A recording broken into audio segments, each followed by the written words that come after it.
nimba ukurikirana imbuga nkoranyambaga biragoye ko video y'umwana yabitara guca mu maso muri iyi minsi mike yishize. Mu minsi mike yishize ku mbuga nkoranyambaga hagaragaye video y'umwana w'umukobwa avuga ko akunda umuhanzi uri indirimbo zo kuramya no guhimbaza Imana Israel Mbonyi, akaba mukunda byahebuje. Ibi ngibi bikaba byaragomeje gukwira ndetse bigasakara ku mbuga nkoranyambaga zose zitandukanye. Uyu mwana w'umukobwa akaba yaravuze yuko rwose ngo namubura ibintu bishobora kuba bibi cyane. Muri iyi minsi uyu mwana arahatwitse koko, kubera yuko imbuga nkoranyambaga hafi ya zose uzikorinze ntabwo bishoboka ko ushobora kurega video 5 utarabona umwana w'umukobwa ari kuvuga yuko akunda Israel Mbonyi mu buryo bwahebuje. Israel Mbonyi ntacyo yarabivugaho. Gusa uyu mwana w'umukobwa ku munsi w'ejo ku itariki 8 Ugushyingo umwaka wa 2025 nibwo yagaragaye kuri chaîne ya YouTube yitwa Urugendo TV. Ahangaha niho yaviriye umuzi n'umuzingo igihe yatangiye gukunda Israel Mbonyi ndetse n'icyo yamukundiye. Uyu nguyu rero akavuga yuko ngakunda Israel Mbonyi mu buryo bwahebuje. Ni kenshi cyane uzabona ku mbuga nkoranyambaga haboneka abakobwa gasanga nk'umukobwa araje ku mbuga nkoranyambaga avuze ko yihebeye mu star runaka, ariko ibi ngibi akenshi abenshi bakunda kuvuga yuko ari prank cyangwa se ari kwishakira hit. Abanyarwanda benshi muri comment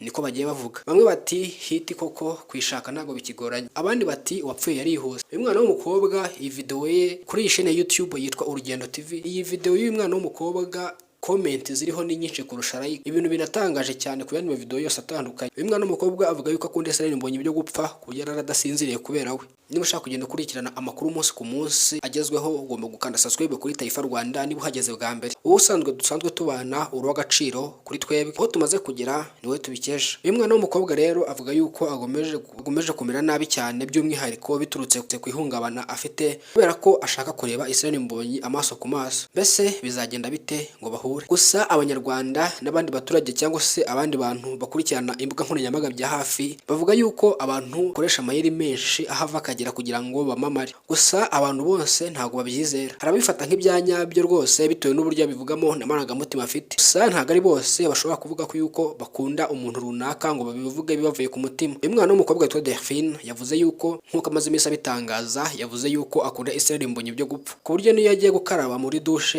aba ari kuririmba indirimbo ziwe. Iyi foto yagiye gukoresha mu ikadere, iyi foto yatangaje abantu benshi by'umwihariko abantu bakurikirana hafi imbuga nkoranyambaga. Yavuze yuko iyi foto yamutwaye amafaranga menshi kandi ayijyana ahantu hose, by'umwihariko mu cyumba harara, mu buriri, muri salo n'ahandi hose, kuko nk'uko mubibona ku mashusho cyangwa se kuri aya mafoto kuri screen zanyu, nahangaha yari yakoze ikiganiro yari yayizanye kugira ngo yereke abanyarwanda ko ibyo avuga ari ukuri. Mbese igihe ari cyo kwibaza ibyo avugisha umunwa wiwe bihuriye he n'ukuri kuri mu mutima wiwe. Abanyarwanda benshi cyangwa se abantu benshi ngo ntacyo batakora ngo babone hit cyangwa se bahitinge baba abastar cyangwa se bamamare, kugira ku mayeri yose atandukanye bashobora gukoresha kugira ngo bamamare. Ashobora gukora icyaha yigiza nkana kugira ngo yamamare, ari n'ushobora gukora ibindi bintu bitemewe n'amategeko kugira ngo afatwe mu gihugu hose aramenyekanye. Uyu munsi wa none uramutse wishe umuntu maze ugafotorwa na telefone igendanwa hakagira umuntu ugupostinga ku mbuga nkoranyambaga mu minota itarenze 15 ushaka kumaze kurebwa n'abantu barenga 100,000. Ibi ngibi bisa n'ibitangaza bikaba biri mu bintu bituma abanyarwanda banyotoye no kwamamara, by'umwihariko ku buryo nta kintu na kimwe atakora kugira ngo yamamare. Uyu mwana w'umukobwa witwa Delphine avuga yuko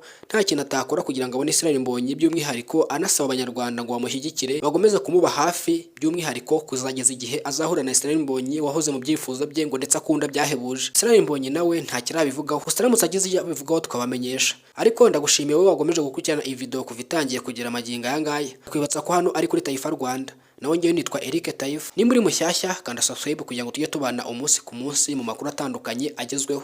Ciao ciao, Imana ibarinde.